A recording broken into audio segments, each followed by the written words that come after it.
अब नहीं है नांदेड़ में।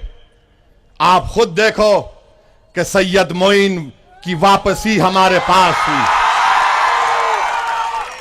सैयद मोइन तो शुरू से मंजलिसी है और रहेगा इंशाअल्लाह ताला। साबिर चाउश मंजलिस में आ गए, लाला भी आ गए। अब हमारी जिम्मेदारी है कि हम लाला को और चाउश को दोनों को कामयाब करें। महाराष्ट्र की विधानसभा में इन दोनों को भिजाना है मेरे भाई। ये जब महाराष्ट्र की विधानसभा में इंशाअल्लाह जाएंगे तो नांदेड़ की हर तरक्की के काम के लिए आवाज उठाएंगे। अब कांग्रेस का इख्तिदार आना तो बहुत दूर हो चुका है।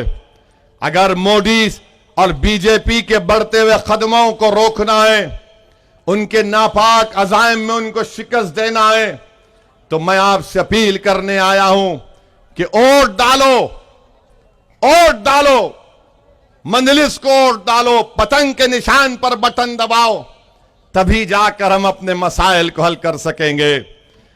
मेरा दूसरा जलसा भी कब है इम्तियाज साहब? 14 तारीख को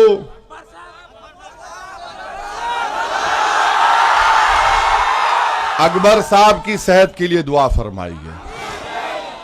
14 तारीख को मैं दोबारा आऊंगा इंशाअल्लाह, फिर जलसा होगा, फिर इंशाअल्लाह